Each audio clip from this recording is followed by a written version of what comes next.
Di wilayah perbatasan Reinhardt, lebih tepatnya di Guild Mercenary atau tentara bayaran, kini Aiden datang dan menanyakan kepada semua orang yang berada di tempat tersebut tentang maksud dari Mercenary King yang mendeklarasikan sebuah panggilan dari seseorang. Salah satu tentara bayaran mengatakan kalau informasi tersebut memang benar adanya, lebih tepatnya di wilayah selatan dekat keluarga Frontier. Ribuan tentara Mercenary pergi ke tempat tersebut.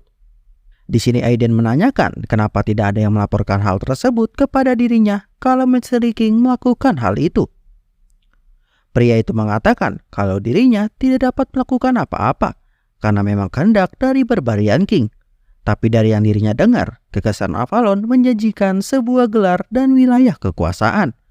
Oleh sebab itu, para mercenary ingin membantu Barbarian King untuk meningkatkan statusnya.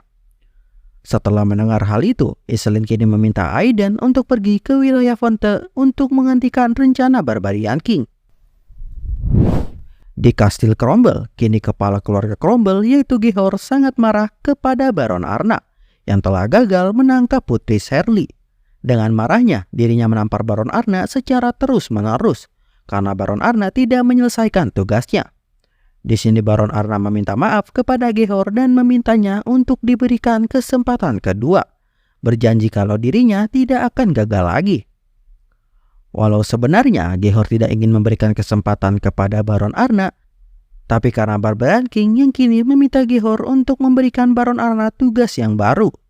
Terlebih lagi dirinya sudah meminta para tentara mercenary untuk ikut membantunya dalam pertarungan.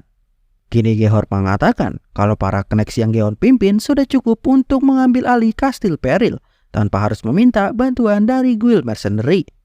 Di sini Barbarian King mengatakan agar Gehor tidak meremehkan kekuatan Frontier.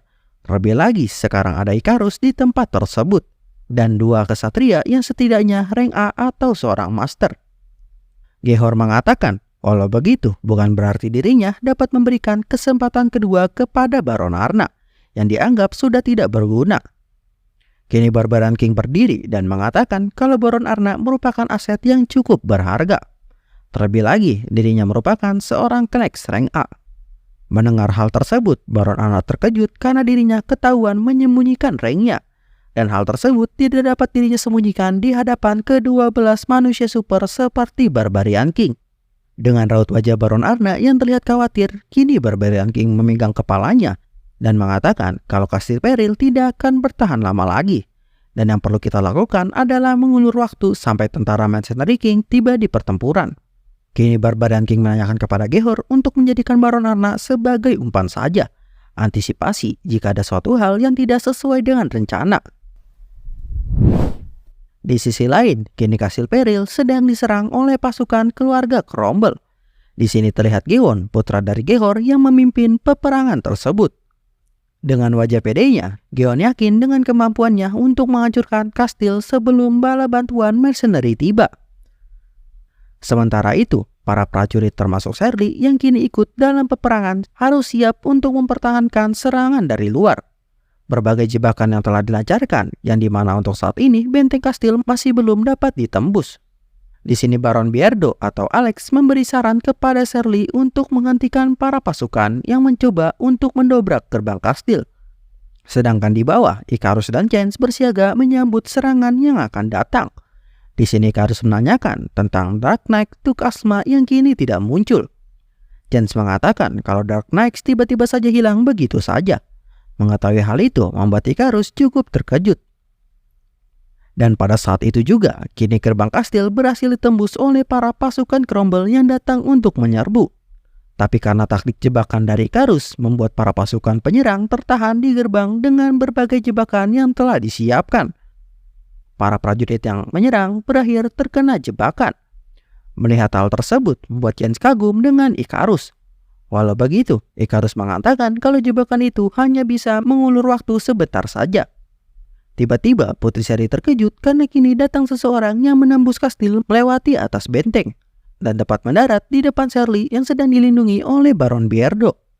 Sementara itu, Chance yang dalam pertarungan kini merasakan suatu aura pedang yang datang dari seseorang. Tiba-tiba benteng ditembus dan muncul seseorang dari balik asap. Begitu pula di tempat Shirley. Dan rupanya orang tersebut merupakan Knights kembar rank A dari pasukan Crumble, yaitu Lev dan Reich. Di sini mereka berdua meminta agar Shirley dan Chance menyerah saja daripada melawannya. Mendengar hal itu, Chance mengatakan kalau dirinya tidak akan menyerah. Dan kini terjadi bentrokan antara prajurit Fonte dan juga Crumble yang saling menyerang. Chance yang kini fokus melawan para prajurit didatangi oleh Knights Reich yang mengajaknya untuk berduel. Dirinya ingin memastikan apakah Chance memang sekuat yang orang-orang ceritakan. Sementara itu, di tenda, Geon dengan santainya minum wine ditemani para prajurit yang sedang menjaganya. Dirinya hanya memantau para prajurit bertarung sampai para Knights berhasil memasuki Kastil Peril. Tapi pada saat itu, tiba-tiba datang prajurit yang kini menyampaikan kabar kalau ada pesan dari divisi ketiga yang meminta bantuan karena diserang oleh ratusan Knights yang tidak dikenal. Terlihat seakan meremehkan, kini Geon mengatakan untuk mengabaikan divisi ketiga. Karena untuk apa takut kepada para Knights yang tidak diketahui asal-usulnya. Menyuruh para Knights memikirkan caranya sendiri. Di sisi lain, kini Knights Lev ditahan oleh para prajurit yang mencoba untuk melindungi Putri Shirley. Di sini Baron Beardo juga berusaha untuk membawa Shirley untuk bersembunyi. Mengatakan kalau Knights tersebut tidak dapat dihadapi.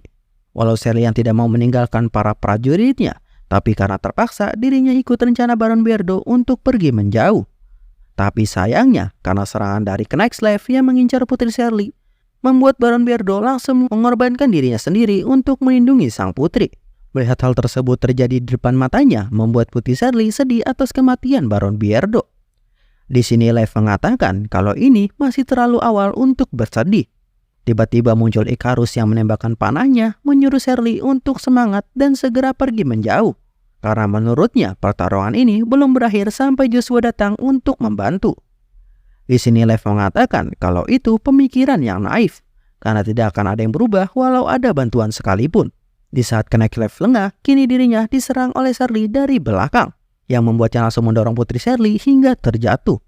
Lev mengatakan kalau dirinya akan membunuh Shirley terlebih dahulu daripada membawanya hidup-hidup.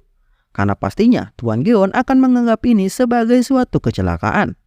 Tepat pada saat Lev ingin menyerang Shirley dengan pedangnya, kini muncul petir yang menyambar tepat di hadapannya. Dan ternyata itu merupakan Joshua yang kini datang untuk membantu. Melihat sang pangeran tampan yang kini datang membantu, Shirley cukup terkejut. Sedangkan Lev kebingungan dari mana Joshua datang dan langsung mencoba untuk menyerangnya. Tapi tanpa basa-basi, Joshua langsung menghantam Lev dengan tinjunya. Yang seketika itu juga membuat Lev terkapar pingsan dengan wajahnya yang bercap tangan Joshua. Di sisi lain, kini Chance masih berhadapan dengan kembar Reich. Selama beradu pedang, Reich mengatakan kalau tidak lama lagi para pasukan bantuan akan segera kemari. Yang membuat Chance berpikir kalau ini akan menjadi lebih gawat.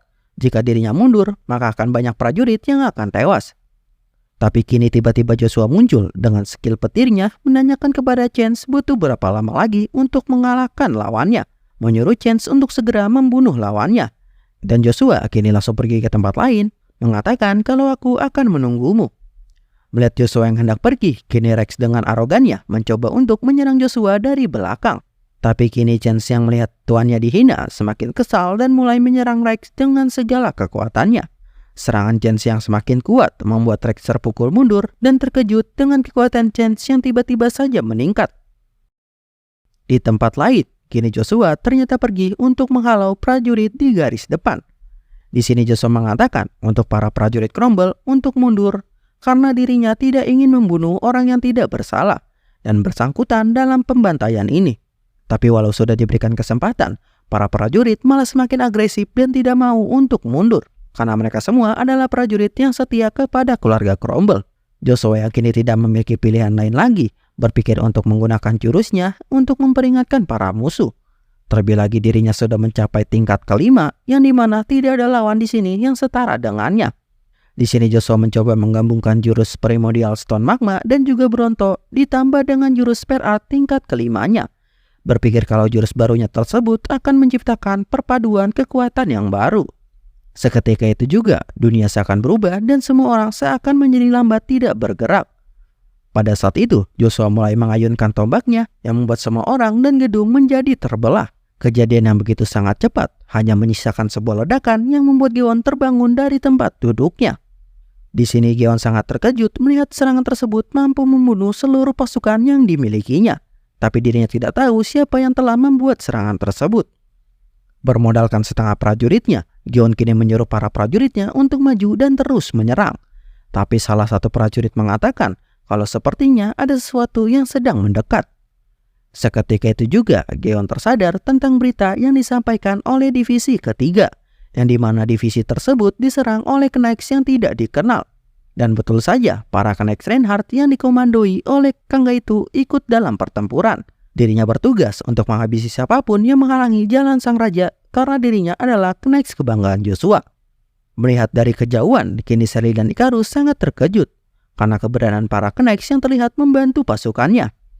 Di sini Chance tiba-tiba kesal mendengar Kangga itu mengatakan kalau dirinya merupakan Knights Joshua, yang membuat Chance kini berlari sekuat tenaga untuk bertarung agar posisinya tidak diambil oleh orang lain. Kini Gion menyuruh para pasukan pemanahnya untuk menembak para Knights hitam yang menyerang. Tapi para pemanahnya tersebut tidak dapat melakukan hal itu karena masih ada prajurit sekutu yang akan ikut terbunuh. Gion yang kini sangat marah karena perintahnya ditentang, mengancam akan membunuh prajurit tersebut. Tapi tiba-tiba di sini Joshua muncul dan mengatakan kalau kau masih sama seperti yang dulu. Mengatakan kalau nasib Gion akan sama seperti Baron Saint Vilas yang kini telah tewas. Betapa terkejutnya Gion melihat Joshua dan menanyakan kenapa Joshua bisa berada di sini. Padahal dari yang dirinya tahu, Joshua kini sedang berada di Reinhardt. Melihat Joshua yang ingin membunuhnya, membuat Gion gemetaran dan mengancam atas nama ayahnya yang merupakan keluarga ternama. Di sini Joshua mengatakan untuk apa membunuhmu? Terlebih lagi keluargamu punya banyak sekali uang. Gion yang kini tahu dirinya akan ditahan, kini dengan bersikeras Gion mengatakan kalau Joshua tidak dapat melakukan apa-apa karena Joshua seorang diri sedangkan dirinya memiliki pasukan. Tiba-tiba Chance berlari dengan cepat menuju tempat tuannya dan mengatakan sebagai Knights pertama dari Joshua Sanders, dirinya tidak akan memaafkan Gion yang telah menghalangi jalan tuannya. Mengetahui kalau yang dilawannya adalah Joshua Sanders, kini para prajurit Cromwell sangat terkejut. Terlebih lagi Joshua merupakan seseorang yang dirumorkan sangat kuat. Mendengar hal itu membuat Gion marah dan menyuruh para prajuritnya untuk tidak memperdulikan rumor yang didengar dan fokus untuk menyerang saja.